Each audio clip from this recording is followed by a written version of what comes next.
What is up, everybody, and welcome to Real Talks Podcast. We're going to break down what it takes to live life on your terms through entrepreneurship, specifically real estate investing. So we're going to hit it hard, the good, the bad, and the real, because that climb, as any entrepreneur knows, is never smooth. My name is Mike Singletary. I'm your host. So let's get real.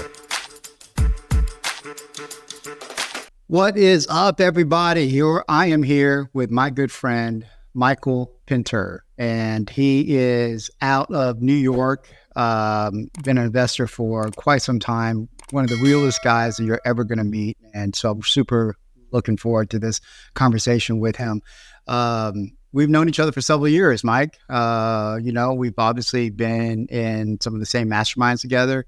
I've watched your business grow. And I've always, I follow you on Facebook and stuff like that. One of the real things that always stands out about you that I love, man, is that New York thing.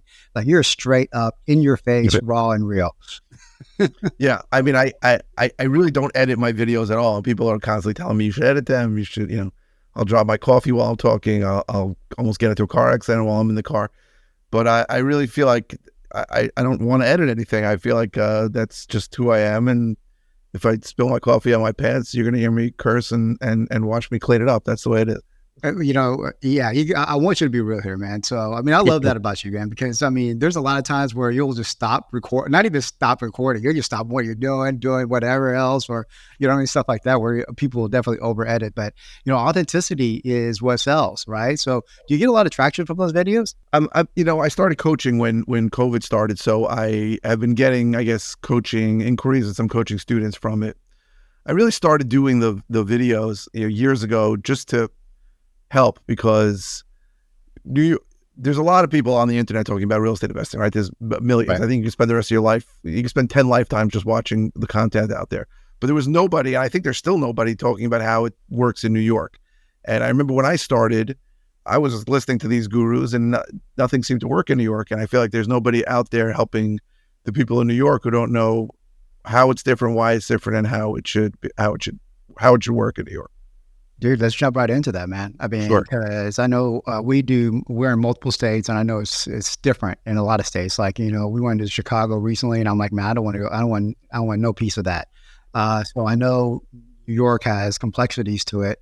Tell me about what it looks like in New York and for you and your business. Sure. So, I mean, I'm just going to give you some, and most people that I tell it to, they don't believe it. So, number one is in New York, a real estate transaction doesn't take place between a buyer and a seller. It takes place between a seller's attorney and a buyer's attorney. So when I get a seller to agree to a price with me, the next step is he has to engage an attorney and who draws up the contract to send to my attorney. So I can't slide a contract across the table and say, here, sign this. That's number one. Number two is the EMDs, the earnest money deposits that are given a contract, are typically much, much larger. Typically, it's on a retail transaction, it's 10%. So if I'm buying something for $300,000, the seller's attorney is going to expect a $30,000 deposit. Now, it's negotiable, but that's a lot of money, especially in places, there are parts of the country where you don't have to give anything to be under contract. Number three is there are no inspection contingencies in New York. So the way it works is after a buyer and a seller agree to a price, the buyer orders an inspection, and if there's any repairs they want done, they put it as an addendum to the contract. So every single contract I go into, I have to either close on or I have to assign. I need to give a significant deposit. Sometimes I can negotiate it down to $5,000, but usually not less than that. And I have this back and forth where it can take a long time to get into contract because the seller's attorney is sort of negotiating, usually BS, with my attorney, little stupid things in the contract. Also, standard contracts are not assignable. It's clause 26 of the standard New York State contract. So I have to, before I even get involved, I have to sort of pre-negotiate how much of a deposit I'm going to give them, and the fact that I want it assignable. And these are things that make getting into contract a much bigger slog here in New York.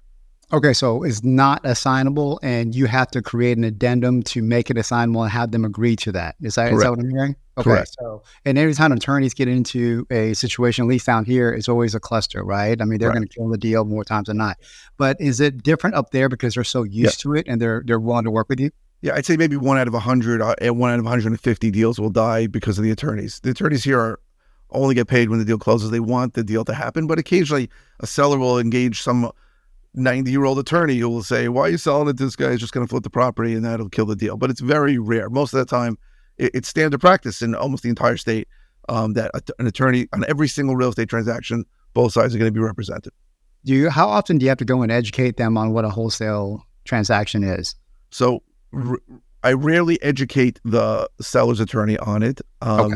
You have to be careful to use a buyer's attorney representing you, who is familiar with assignments of contract and double closings, that kind of thing. So you have to be careful when you pick which attorney you're going to use. In general, if I can get the assignability clause waived, then it's not an issue. They have no choice. They have to let me assign it at the closing. And there are workarounds also where I can maybe close in a new LLC that I'll create in situation where the guy won't budge to remove the no assignability. I've got around it by saying, well, can you just, I'll create a new entity, a new LLC, and I'll just take title. I'll close in that, and then I'll sell the rights to the LLC at the closing. That's sort of a workaround. But you can never really educate. It's funny. There's a million attorneys in New York and a million real estate attorneys, and a very small percentage have ever actually done an assignment of contract. They know about it from law school, but haven't really done it. So I get a lot of calls from students or people that need help where their attorney just is telling them it's illegal, or their attorney is telling them, it doesn't work or it's not good for them. And I have to steer them to an attorney who's familiar with it. That's interesting, man. So so what is your kind of threshold on like, okay, I'm going to sign this and then, or I'm going to double close this or whatever the case is. So what does that look like for you? Sure. So I very rarely double close, because the flip side of everything I told you before, how hard it is to get into contract in New York, it's impossible for the seller to get out of contract in New York. So I've had a couple of occasions where a seller said, I changed my mind, or the seller said, I want more money. I just tell them, just speak to your attorney. Because in New York, if a buyer wants to close and a seller won't perform or won't sell, I can do two things to him that are pretty significant. I can file a list pendants on the property, which means he'll never sell it to anybody else, same as a mortgage foreclosure. And the second thing I can do is I can sue him for specific performance for the entire purchase price, and I'll win. And his attorney's going to tell him that. So I don't really need to double close if I'm looking to sort of get out of a situation where I think the seller is going to flake out. The first deal I ever wholesaled in 2017, the first 4 years I was in business, I was buying everything at auction and just gut renovating. But when I started going direct to seller in 2017, I had to deal with I think it was $130,000 assignment fee. And the seller was a very angry guy. And I went to my attorney and I said, I'm afraid this guy's going to freak out when he sees I'm making $130,000. And he said, well, he can freak out, but he's not selling it to anybody else, and he's got to sell it to you. So I realized that I didn't really need to double close. There were certain situations where I did double close. But what was your question again? I forgot what you said. The threshold, because like for me, anything above 20,000, I'm going to double close it. You know what I mean? Anything under, I have no threshold where I'll double close instead of assigning it. If I can, I would wholesale every single deal I got, but in the end, I probably only wholesale about half the deals I get, because I am forced to close because I'm buying it maybe at a price where I can't find a buyer for it, but I can still make money if I close on them. I do a lot of wholetailing, and I do some rehabbing. So if I'm buying, about 50% of the property, the properties I get into contract on, I end up closing on, and the other 50 I end up wholesaling. I almost never double close. So wholetailing will get you less than wholesaling typically? Did I hear that right? It's probably about the same. I probably average around the same $35,000, $40,000 on wholetailing, because the closing costs, it's another downside of New York. The closing costs are crazy, incredibly expensive in New York. It can cost me $20,000 to get into something, and it can cost me $20,000 to get out of it. So I need a pretty big spread. But when I'm competing against other investors who are looking to do a major renovation to it, and I'm looking at doing nothing to it because I know I can sell it as is for a certain price, very often I can bid more for that properties than they can. That's interesting. So just like anything else in life, right? When one thing is hard, something else is easy. So for you, it's harder to get under contract, but it's easier on the back end because they can't just fall out. So your fallout ratio is probably next to nothing or very low. Almost nothing, yes. Yeah, that's awesome, man. What is the biggest challenges that you have with your students? Because it sounds like this is pretty capital intensive to get into this market to buy. And a lot of people get into real estate and they don't really have a lot of capital, right? So how do you work with that student? So a lot of my students will either partner with me on deals or they have the capital to do it. A lot of my students actually have significant capital. I have students that won't even wholesale. They renovate everything, but they have access to capital. Yeah. So what a lot of my students do is they bring me a deal, and if it's a wholesalable deal, I'll just partner with it. I'll put up my funds, I'll put up all the money, and we'll split it 50-50. And in the event that I have to close on it and then I have to use more money, then it's 60-40 in my favor. And it's a very simple, easy way to keep track of it. So, Okay. but for some students, the lack of capital is it scares them, right? Because they maybe got into contract and for $400,000 on a property they can with the ARV is $700,000, but they got to ask for $40,000 and they panic. So there are ways to negotiate those things down, and there are ways to do it, or you can rely on me and I'll put up the cash. So is 10% down a standard even on a retail transaction up there? Okay, so here it's like 3%, right? Exactly. I didn't negotiable, but wow, 10%. That's crazy. Not only that, but the contract is not valid until the funds for the deposit clear. So I've had weird situations where like an EMD check bounced, like the guy used it it was an honest mistake a couple of times, but I can get out of that contract until those funds clear. So in New York, it's very clear in the wording, in the legal language, that not only do they have to sign the contract and I have to sign the contract, but the deposit funds have to clear. So the deposit's a big deal in New York. Interesting. The reason why they have large deposits is sort of a weird circle. Because the attorney is drawing up the contract, and shouldn't take long to draw up a contract, but because the attorney's doing it, his feeling is, I don't want to spend my precious legal time doing something where a buyer can just walk away. So, and it's funny because on massive commercial deals, then there's a due diligence period in New York, right? You have to check leases, you have to check all these things. In New York, there's a lot of rent stabilization and rent control, and that due diligence can take a month. So there it seemed okay. So I'm buying a building for $150 million. I can have a 60-day due diligence period, but I'm buying a house for $600,000. It's assumed that we're going at the contract, and any repairs I want are going to be in the contract. And there's the only contingency in there is usually a mortgage contingency. That's it. But when I go to contract, I don't have a mortgage contingency as an investor. So every single contract I go into, I have to assign or I have to close. So that's fascinating. So you don't have a due diligence? Did I hear that right? Like That's you have correct. zero ability to like get your contractors there. You have to do that before you submit the offer. Before what? And again, this is all due to the fact that attorneys are involved. Their thinking is, when we sign the contract, you as a buyer have to close unless your financing falls through. Okay, so that's fascinating to me. So walk me through like a typical sales process. So you get a lead in. Well, get a lead in. I make an appointment. I'm face to face in New York. I operate in El Paso where I'm virtual, but a face to face appointment. I'll go there. I usually won't even make them the offer that day, because I would say 2/3 of the time I'm the only person making an offer to them. There's a lot less competition in New York. It's another advantage to New York because it's so hard. All these things we're talking about, there's a lot less people in it. Just to give you an example, on Long Island, there's 2 counties we're suburbs of New York City, Nassau and Suffolk counties, almost 3 million people. There probably isn't 6 guys on this whole Long Island that are marketing direct to sellers. Think about that. It's crazy. So less competition. So I'll set the appointment, and then I will make them an offer the next day, assuming they agree to it at some point. At that point, they have to engage an attorney who's going to draw up a contract and send it to my attorney. That can take, as crazy as it sounds, weeks till they dot all the I's and cross all the T's. And then we go to contract. Now, if I was an ordinary retail buyer, as soon as we agreed on a price, I would order an inspection. I don't order an inspection, but I would order an inspection. And if there's anything that came up that made me want to lower the price, get a price reduction or credit, or wanted me to force a seller to make repairs, that would be in the addendum to the contract. So as soon as in New York, and I know this on the retailing because I'm selling property to retail buyers. So as soon as we agree, they order an inspection. Anything they want done goes into the contract. The contract is signed. A standard retail deal, they'll have a mortgage contingency, which really is a get out of contract free card. But anything else, there's no like, I changed my mind and we're in the inspection period. There's no inspection period. Wow. So obviously you understand rehab, construction, and stuff like that. You're able to walk a property. You're able to assess things really well. How about for the newbie? Are you telling them to bring a contractor with them to walk it?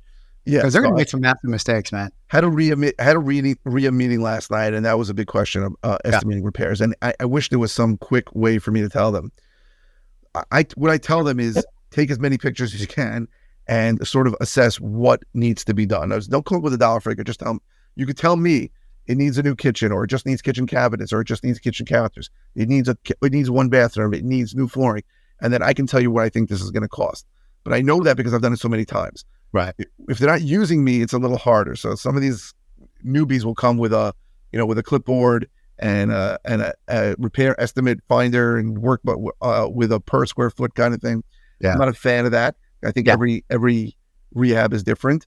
But yeah, I tell them if you don't have access, then get contractors who work with investors, not residential remodelers, and they'll get a few estimates. Make sure you're getting the same estimate. Right. My mistake when I first started is I would bring 3 contractors to a property, and they would all tell me different things. Oh, I want to open this wall. I think we got to redo that. And I get 3 different estimates, and they were for 3 different kinds of rehabs. So I Yeah. said, you sort of have to decide exactly what you're going to do, and then bring in a few contractors and get numbers on it. But it's not easy when you start here, and rehab costs are higher here for sure. That's a great tip, man. No, it's fascinating. I had no idea it was like that. So, I can tell you, almost everybody has no idea. When I tell about things that work in New York, they almost don't believe me.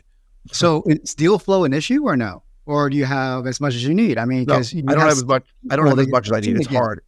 Is it really? Let me tell you how it works. The entire psyche of real estate in New York is different because of what I just told you. So, Right. in 49 states, you can market to people and say, hey, if you're in a financial jam, I'll get you out of it by buying your house, right? You can close in less than a week in a lot of places. Even in California, you can get title in 2 days, close in a week. In New York, because everything is such a slog because of attorneys, people don't look at their properties in the same way as they don't look at it as a very liquid asset. They look at it, this is something that's going to take me months to get rid of. So if I'm in a financial pinch, I'm not looking to sell my house because I know it's going to take a long time. So the messaging here is different too. It's not like, hey, I can close in 24 hours and pay your closing costs. Like, I'll close when you want. That can be in 2 weeks. I guess the quickest I can close is about 2 weeks. That can be in 9 months. I buy more properties from people who want to close late than want to close soon, right? They let's say they're building a house somewhere, or they don't have a place to go yet, and they want sort of a contract to know that they're locked down to a price, but they want more time. That I bought from people who need to close really fast. Okay, so it's really about convenience. It's nothing to do with speed. Are you saying that your benefit as okay? I was going to say, because if you've done a retail, they still got to get under contract. They still got to go in that process. Right? It's more about the certainty, convenience, and control over the transaction. So, gotcha. Again, if you need to close really fast, I can close as fast as anybody else can, but that's not very fast, right? It can take 2 to 3 weeks sometimes to get a title report in New York. It's crazy because, again, New York's the only state I know of where every time you order title, you order local municipal departmental searches. So when they look at an H&B search, which is a housing and building search, are there any violations? They do all kinds of bankruptcy searches and all kinds of other searches, tax searches, and all these things are done by like a third party that doesn't. It's not really a title company. So some municipalities, certain townships, will take a long time to provide those. So the whole process is slower. Sometimes it's a speed thing because last time they sold their house, it took 4 months. They can't wait 4 months. Like, they need to do it in 3 weeks. So then I know I'm a better option to them than listing the property for sale. But very often it's just like, I want to know that your price is your price. You're not going to come back and screw me over. And I want to know that you're not going to drag me on for 4 months, like the last time I saw the property, and then say, sorry, I got denied for my mortgage, and leave me hanging. So those are the kinds of problems that we solve as an investor. Interesting, man. Interesting. So talk to me about your marketing, man. What does your marketing look like? Yeah, because I know obviously you're in 2 states and you're probably running 2 totally different type of operations, right? Obviously New York is its own animal, and then El Paso. I'm in Texas, although I'm not in El Paso. That's a totally different beast. Talk to me. What's your marketing look like? So right now I'm doing a lot of direct mail. I do a lot of postcards. Number one. Number two, I'm doing a lot of pay per leads. So I'm using 2 providers, Need to Sell My House Fast and iSpeed to Lead. Okay. And I'm buying the leads. I tried to do pay-per-click. I spent a lot of money on it. Really wasn't great. I got a couple of contracts that ended up falling apart. And I decided I don't want to wait for as long as Google's going to take to figure out what I'm looking for. So I figured I'd shortcut it with those pay per leads, and those are working out pretty well. I also do some cold calling, and I do some RVM, so ringless voicemail. Okay. So can we go into your KPIs just a little bit? You don't have to know exact, but you know what I mean? What's your response rates on the direct mail? Is it? I don't track response rates. That's the one thing I don't track. What's your biggest KPI on that? So my biggest KPI is... Well, what is your KPI that you do track on direct mail? Sure. So, I mean, I track everything. I track leads to appointments. I track appointments to contracts and revenue and return on investment. So on mail, I'm looking at about a 3-to-1 return on investment. Okay. It takes me about 18 good leads to get a deal. and it Okay. takes me usually about 4 leads to get an appointment. So about 4 appointments and offers, 4 to 5 appointments and offers to get a deal. What's your cost per contract over there? It's between 8 and 9,000. Okay, so 8 and 9,000, but your return is at My least average 35. deal is about 35,000. So it's a well, it depends on the channel, but average is about 35,000. So some are better, but it's a 3 to 1 to 4 to 1 return on investment. Okay, all right, so not bad. By 4 to 1, especially. And how about pay per lead? So that's newer. Here's one of the worst things in America I'm about to tell you right now. The cash conversion cycle, the time between when I spend money on advertising when I finally get paid is well over a year. It's long. Wow. That's because there's a lot of negotiation going on, Yeah. even after they agree to a price, and it still takes a long time. But also, I'm buying a lot of owner-occupied property, so I can get into contract, but the guy, the only reason he sold me the property is because I'm letting him stay there for a while, right before we close, or sometimes after he closes. I'm giving them post-closing possession. Or I'm buying a lot of occupied properties where I got to then evict a tenant, and evictions here take forever. So it's a long time between when I spend money on advertising and when I get paid. So with the paper leads, I've been using them. One of them I'm using less than a year, one of them a little over a year. It looks like it's going to be similar to direct mail. I just need to give it time to get all those deals through the pipeline. Wow, I can't believe a year. Holy man. I think it's more. Oh my God. So okay, well, talk to me what does your team look like? So I have 2 leads managers, one in the Philippines and one in Mexico, because I need people to speak Spanish, especially for El Paso. I have 2 other VAs who can fill in at leads manager and do social media for me, and they do they help build a buyer's list on the buyer's side for wholesale deals. They do a bunch of things for me. I have my only U.S. employee is a full-time disposition manager. She sells all my properties. I'll take things too, although I haven't done listings lately. But she's the one who sits there with the open houses and finds the retail buyers. And then I have 2 cold callers also in the Philippines. So is it dispo for New York or for both? It's New York. I really have somebody in El Paso that's going to list my properties there. She's really doing my New York. Okay. All right. Well, I'm curious. So what does your El Paso business look like? So also it's my dream in El Paso is become an owner financer. Do you know Mitch Stephen in San Antonio? Yeah, of course. Yeah. So my dream is to be him, right? He's got these 300 properties that he buys with private money and then sells at a much higher rate and amount to owner finance buyers. And I would love to get that going in El Paso. I haven't had any luck yet. So everything I bought, I pretty much wholetailed everything I bought there. So I just closed on something on Friday. Are you making money there? Yeah, I'm making money there. I mean, I know the spreads have to be a lot lower in El Paso, right? Or not? They've been pretty good so far. Really? Yeah. That's one market in Texas I'm not in. You know what I'm saying? I hear that from everybody. Hear that from everybody in Texas. El Paso is like the forgotten stepchild of Texas. It's funny. It is, man. So how did you land on El Paso? I mean, why El Paso? I was talking to Mitch Stephen and other people who do owner financing, like Nick Legomaro, and they're like the prototypical perfect buyer. Owner finance buyer is a Mexican national, a Spanish speaker very often. So I'm like, can't find more of those than in El Paso. Like, I didn't even know. First time I flew to El Paso, I'm like, what the hell's going on here? El Paso and Juarez, Mexico are basically one big city with a border running down the middle of it. I was shocked. Yeah. So like, this is a place where I can find owner finance buyers, but I have not had any luck finding them yet. So I'm gonna need some help getting to that point. But I've still been marketing and getting deals. So I'm just doing the deals, wholesaling a couple of deals, but mostly wholesaling. So closing on them. I just closed on this thing on Friday. Pretty nice house for El Paso. I paid $275 for it, but I think I could sell it in 2 minutes at $330 or $340. So we're listing it tomorrow. Oh, that's awesome. So Scott Jelinek, we interviewed him here. He has that thing called the slow flip. I know Scott.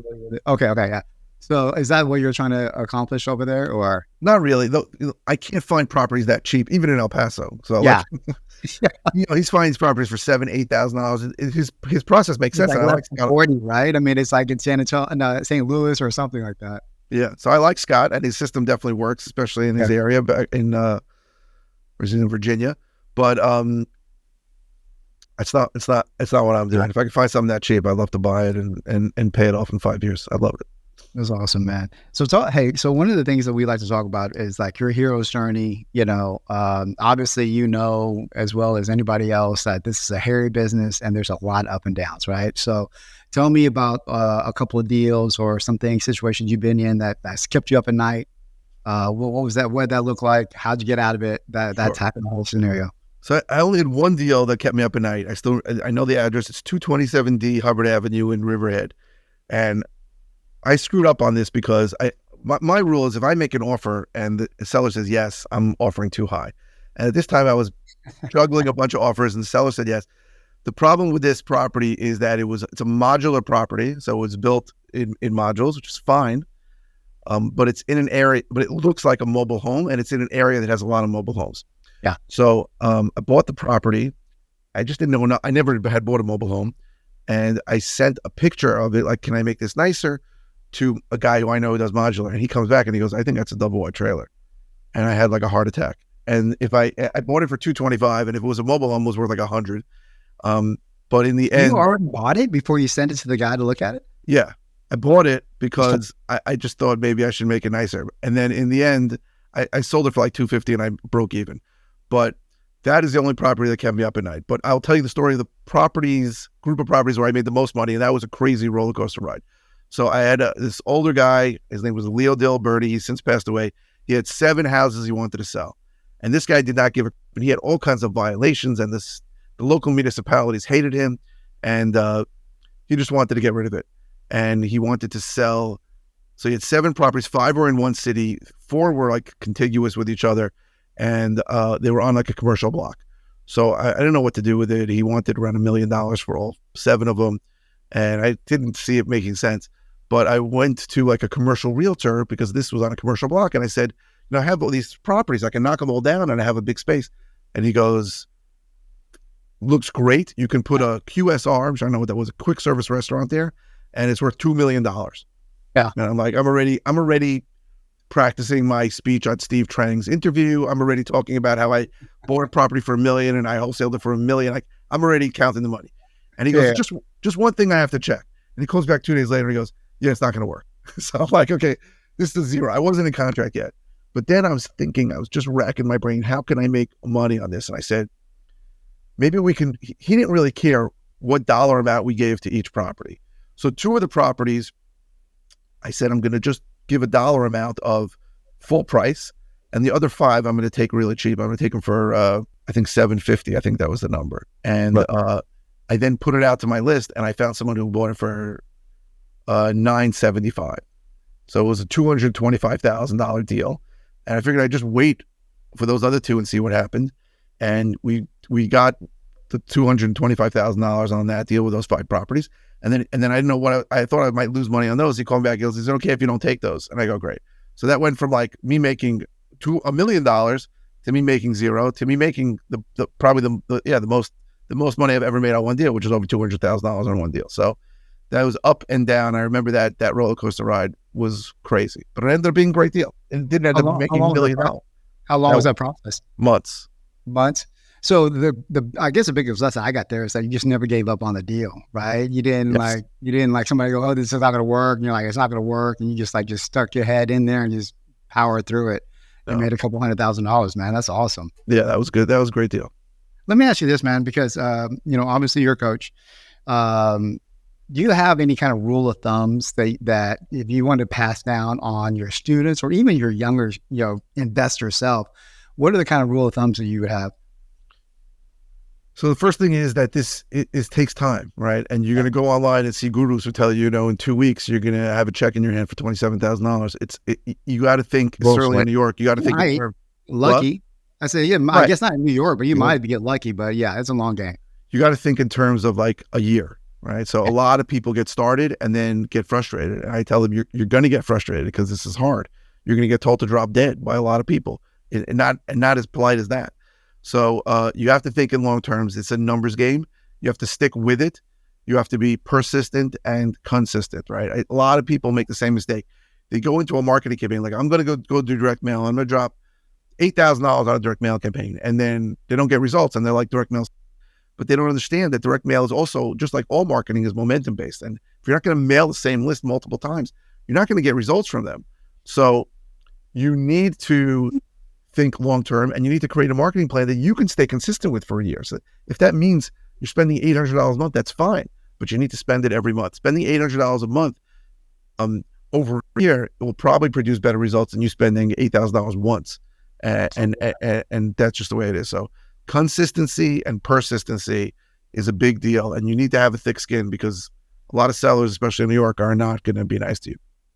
Yeah. I mean, I always say, man, this is the easiest, I mean, this is the hardest way to make an easy dollar, right? Because it is unbelievably difficult, and the rejection factor is constant, you know? Yes. And especially when I'm dealing with like new AMs or something like that, and they're not used to it. I mean, that's the first thing I got to tell them. It's like, dude, you're going to be rejected 99% of the time.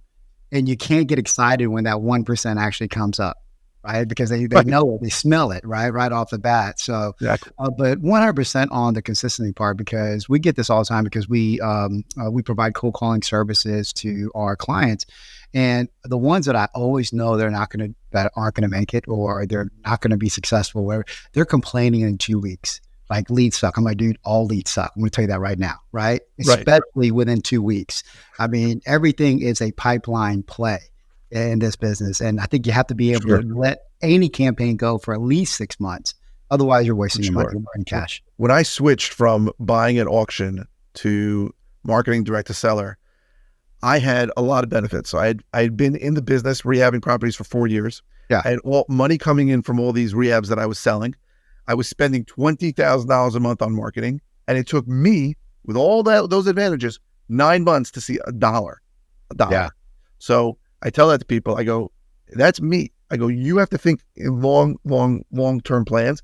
And what I'm finding is that for sure the rejection is a big deal. I was a stockbroker for a while. I used to see, there's a real thing called call reluctance, right? People would literally take lunch for 6 hours, and we were making nothing. They were paying us like $1,000 a month. These guys couldn't eat, but they wouldn't get on the phone because they didn't want to be rejected. Even though the only way to make any money and be successful was to get on the phone, they wouldn't.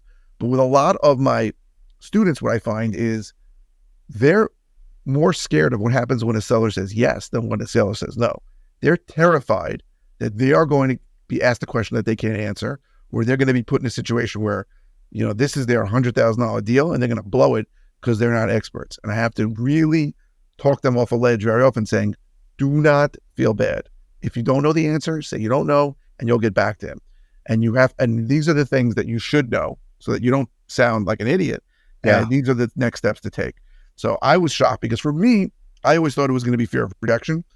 For a bunch of my students now, it's not fear of rejection, it's fear of acceptance. And what's next? Yeah.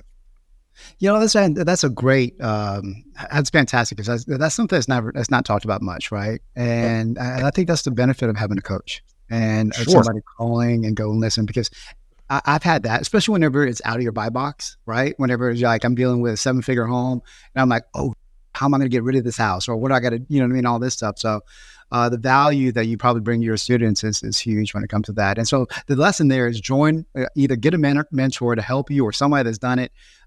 Join masterminds. I mean, masterminds are huge as well, because this is a tough business, man. I mean, and we're alone. You know what I mean? It's a lonely business too, right? Very lonely business. So when I started, I had a partner who really helped me build a business. We broke up before COVID, which was good. But in the beginning, it was nice to have somebody to bounce things off of. But I recommend to most people not to have a partner unless they're providing something that you can't, and you really have a very good complementary set of skills where one guy can do one thing that the other one doesn't want to do, which wasn't the case with me. We were basically doing the same thing, and he raised money, and after we didn't need money, I was doing all the work. It's fine. We broke up in pretty good terms, and he's a competitor of mine now. But it is a very lonely business, very lonely. For me, when I joined Investor Fuel back in 2018, it was amazing. First of all the things I'm talking about, how different New York is, I didn't know it was different till I started talking to people at Investor Fuel, telling me, what the hell are you talking about? $30,000 deposit, attorneys, no contingency periods. They look like a guy had 3 heads. That's how I figured out that things work differently. But that was a big advantage to me, because I realized that I had skill sets and had knowledge that nobody was talking about on the internet. I literally went out on the internet. There still today is not one other person, maybe not really, who operates in any kind of significant way in New York and talks about how it works in New York, which is crazy. So Investorfield has been an incredible source for me of solving my problems, of figuring out what's going on. So absolutely joining a mastermind is going to help anybody who's serious about the business for sure. Yeah. Awesome. Well, listen, man, it sounds like you're the guy to talk to if you're from New York or interested in getting into New York real estate. How do they get a hold of you, buddy? So I'm on Facebook for sure. Either my name, Michael Pinter, or my coaching company, Bigger Flips, or my real estate company, which is called Real Property Buyers, Facebook. My office number is posted on almost all YouTube videos. Bigger Flips, I post many. I'm on YouTube a lot, the channel of Bigger Flips. My office phone number, which is 516-209-2010, is on every one of my videos. You can call my office anytime. If you don't get me, just leave a message. I am on Instagram. I am on TikTok. I'm on everywhere. So you can search me. I'm sure you'll find me. Okay. We'll have all the links in the show notes as well, man. Mike, appreciate it, man. Is there anything else you want to add? No, I'm just, there's pros and cons to every area. New York has more severe pros and more severe cons, but you can do this anywhere. It's just a function of, learning how it works wherever you are. Absolutely, man. All right, people. Thank you. That's a wrap. See you guys next Monday. Thanks a lot, Michael. It was a pleasure, man. Thank you, Mike. All right, peace. So that's a wrap. Thank you, everybody, for tuning in, and I hope you received value from this episode. If so, please share this podcast to your brothers and sisters, and also hook up with us on Facebook, IG, and YouTube at Real Talks. That's REIL Talks. Until next time, my friends, keep it cool, keep it real, and peace out.